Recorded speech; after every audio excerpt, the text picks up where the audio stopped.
welcome back to the channel. My name is Alex and this is the Lily Library. Happy holidays, guys. I hope everyone is having a wonderful holiday season. It's been chaotic for me, obviously, because I haven't been filming a lot. However, I have been reading a lot, so a lot of book content is coming. But right now, I actually have a library book haul for you. I decided to pick up some books from the library, mainly because I knew that Book Outlet was going to be doing their $5.99 hardback sale for Black Friday. And of course, I knew I was going to blow some cash. So I decided to save my money for that sale. And Lord, did it deliver. And do I have a fantastic Book Outlet haul coming to you soon. But for now, we are just going to be going through some of the library books that I picked up to quench the thirst of book shopping. So without further ado, here is my library book haul. All right, guys, let's get into this book haul. First book, The Devil All the Time by Donald Ray Pollock. This book actually was published over 10 years ago. And the reason I got it from the library was because I cannot stop thinking about the 2020 Netflix film adaptation of this book, which was directed by Antonio Campos, who actually was a producer on the film adaptation of Piercing, based on the novel by Ryu Murakami, which I just read this fall. And there's definitely some crossover there in themes. It's like a disturbing thriller, and it's really about, they both are, about the dark, like, underbellies of society. And, you know, the performances in The Devil All the Time, the film, were so powerful. I cannot stop thinking about Robert Pattinson as the abusive Southern Baptist preacher. It's truly, his performances haunted me. And also Bill Skarsgård was incredible in the movie as well, but it's just like a powerhouse of performances. And the film isn't perfect. It did struggle with pacing, and I think the reason is because, you know, it was adapted from a novel, and sometimes it can be challenging. So I really do want to read the book to see the differences. I feel like I remember the story taking place in the South, like the American South in the film, but this actually takes place in the Midwest, the backwoods of Ohio. So I'm curious to see how that changes the story, or if it does in any way, because the South was so integrated into the film adaptation. So we'll see. Dark, gritty character study. I really liked, I loved the film, to be honest, even though it was slow. That's kind of like my guilty pleasure of a film, something that is like ridiculously slow. I can't explain it. I just love to like revel in things. Anyways, I digress. I can't wait to read that. Next book. Christmas and Other Horrors, a Winter Solstice Anthology, edited by Ellen Datlow. I mean, there's some heavy hitters in here. Obviously, you see at the top, Stephen Graham Jones, Alma Katsu, Josh Malerman, Garth Nix. But the reason I picked up this collection specifically is because of Cassandra Khaw. I don't know if you've seen my videos before, if you've watched any of my previous videos, you will know that I read The Salt Grows Heavy at the beginning of the year, and their writing just blew me away, and I cannot stop thinking about their writing.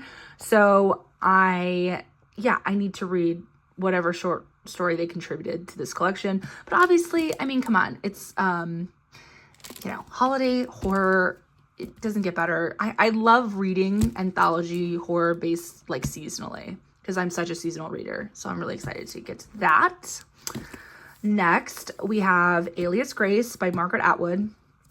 This is actually based on a real woman, Grace Marks, who murdered her employer and his mistress. And it's like a fictionalized account of that story. I believe that happened in the mid-19th century, but don't quote me, because I was so scared of being spoiled by the real life story, that I'd be spoiled on the fictional story. So I didn't really delve into it too much. And this is an older book. This actually came out in 1999 or 1996, excuse me.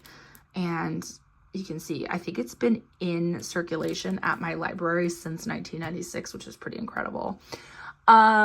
if I'm being honest, the reason I picked this up, I mean, I love Margaret Atwood, but the reason I did pick this up is because I saw a reel on Instagram, because I'm too old for TikTok, and there was this tension between, there's a psychologist in the story, and I think that's where a lot of the narrative comes from, and he's interviewing this like Grace Marks character, trying to discover, you know, was she involved in this? Is she crazy? Because she doesn't remember any of it. And there's this moment of like tension, and I don't know if it's sexual, I don't know if it's like just situational, I don't know if he feels empathy, but it just drew me in. I was like, I need to read that or watch it. It's a miniseries too. It's actually it's not a miniseries. Oh, maybe it's a miniseries, but it's on Netflix. They adapted this as well recently. So yeah, you know, it's Margaret Atwood. I love her.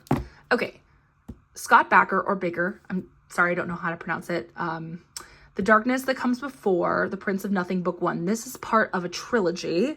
This is a dark fantasy trilogy. I read the prologue. I think what it's about is a post-apocalyptic world preparing for a second apocalypse.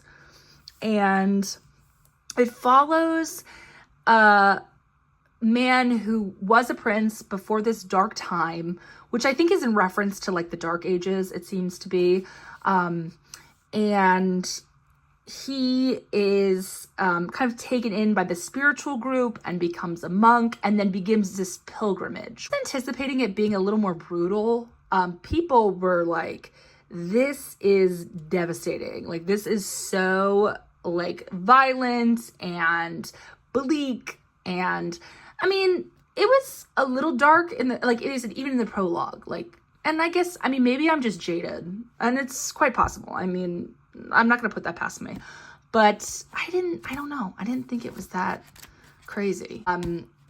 There's a quote from Nietzsche at the beginning. And so I pulled off my shelf Beyond Good and Evil, because that's where the quote actually comes from. And I actually did own this. I never read Nietzsche, and I'll tell you why. I mean, if I'm being completely frank, because I don't know a lot about his philosophy. If you don't know, Friedrich Nietzsche he's a European philosopher, and he was extremely like anti-communist in his life. And a lot of people think he inspired like Ayn Rand's writing. It's very focused on the individual in like a very nihilistic way. This is a lot about Christianity and how we have integrated these Christian values into our Western society, and it has affected how we view morality. It's actually shaped our morality in Western culture. And he thinks we need to like strip ourselves of that, and that there are like two types of people. There's like, I wrote it down because I honestly, like I said, I don't really know a lot about his philosophy. Let me look at it real quick. He rejected the ideas of Western Christianity for its false piety and the slave and master morality. Yes. So if you've read Nietzsche or you know about his philosophy, let me know. What's next? The City in Glass by Nevo. Okay. Nevo also wrote, what's the name of the book? The Chosen and the Beautiful. Okay. And The Chosen and the Beautiful is a retelling, a Great Gatsby retelling. And if you watched my summer reading wrap up, you'll know that Great Gatsby retellings, I am going to pick you up. I don't care what you are. I don't care what version you are. I don't care whose perspective you're in. I'm going to read you because I hold The Great Gatsby so close to my heart. But this one actually really did like intrigue me. It's through the perspective of Jordan Baker, and she is a Vietnamese immigrant. Oh my gosh, I cannot talk. She's a Vietnamese immigrant. She's queer, and then there's magic in the book. And so I'm like, okay, I have to read that next summer. But this is her newest release, same author. And I read the synopsis, and it's a little confusing because it's based on its own kind of world. But essentially, it seems like there's a demon who oversees a city in what appears to be like a godly way. Like she is in reverence of them. Like she loves them, like in a godly way. And these angels come and destroy the city. So she curses one of the angels to kind of share, so they're forced to share in her grief. And then after that happens, and through this process, they kind of, I don't know, they have become fascinated with each other. And, I'm a simple gal, and you know, bring in religious undertones and angels and demons and star-crossed lovers. I'm in. You know, I'm simple. It's not that complicated. Whale Fall by Daniel Cross. Okay, this is about a scuba diver who gets swallowed by a sperm whale. I mean, look at this image. This is absolutely terrifying. And he needs to escape before his oxygen runs out. And I think it's told in like the Martian way, where it's like chronicled by like logs. It's got a lot of praise. Like, people love this book, but the main praise that like really I was like, okay, is Gillian Flynn. And her quote is, "Astoundingly great. Whale Fall is quite simply a beautiful novel, a must-read story of the sea, the nature of awe, and the briny relationships between fathers and sons." And let me tell you, Gillian Flynn, if she told me to read the phone book, I'd read the phone book, okay? Because I've been waiting for her next book for Lord knows how long. So she recommends something, I'm reading it. And that was it. I mean, this was like terrifying, but then knowing she loved it, astoundingly great too. I mean, that's just not like it was a good book. Astoundingly great. So, yeah. Okay, next, we're going to start a new stack because it's getting kind of crazy. Guys, this is what happens when I go to the library. They look at me and they're like, are you going to read all these books? Well, maybe not, but we'll see. Projections by S.E. Porter. This is a Tor book. I got to tell you guys, Tor has been slaying, okay? I, like every synopsis, like I'll just pick up a book, read the synopsis, fall in love, and then afterwards figure out it's like a Tor publication. They just like speak to me. Whoever is, you know, the book editor, like they get it. This I just picked off the shelf, didn't know it was a Tor publication. Read the synopsis and I was intrigued by the cover, read the synopsis, and immediately, you know, I didn't put it in my cart because I was at the library. I put it in my book bag. But listen to this. Projections is S.E. Porter's adult debut, a haunting, dark historical fantasy exploring misogyny and the soul-corrupting power of unrequited love through an enchanted lens of violence and revenge. I mean, come on. I mean, it's like it was written for me. I just read that and I was like, I'm taking it home. And that's the nice thing about going to the library. You can take risk, right? You could read one paragraph of a synopsis and go, I'm taking you home. This other one on the back. An utterly original, fiercely feminist Alice in Wonderland gothic tale. I mean, guys, come on. What else do you need? You know what I mean? Graveyard Shift by M.L. Rio. Guys, I'm not telling you anything about this. And the reason is because I read it. And I'm going to review it in my fall reading wrap up, which is coming up within the next couple weeks. So you have to watch that video to see what I think about it. What I will say about this, if I can flip to it with one hand because I'm holding my camera in the other hand. Oh, look at that. The playlist. Okay. I have seen many author playlists in my days of reading. Okay. And let me just tell you, this is such a good playlist. Okay. Elastica, The Damned, Arctic Monkeys, Modest Mouse, Garbage. Oh my God, if I can flip the page. Soundgarden, Band of Skulls, Sonic Youth, The Kills, Maisie Starr. Guys, The Cure. It just keeps going and going. I have YouTube Music because I'm a premium member, obviously. And I made my own playlist based on this I just like copied this playlist and put it as a graveyard playlist and put it in my library because it's that good. It's that good, guys. So, but if you want to hear my thoughts on the book, well, the novella, stay tuned. Stay tuned to the channel. Okay, Stolen Pride. Arlie Russell Hochschild, Lost, Shame, and the Rise of the Right. Guys, this is the author of Strangers in Their Own Land, which was absolutely phenomenal. Like, I cannot stress it enough, okay? I read that. I think it came out in 2016, 2017. It was around the time of the Trump election, the first one, but I cannot remember the exact timeline. What I do know is it was centered around the Tea Party. And if you don't know, the Tea Party was essentially the origin of MAGA, ultra right-wing conservative, a political, sect. A people, but the amazing thing about Arlie Russell Hochschild is that she approaches everything with this empathetic lens.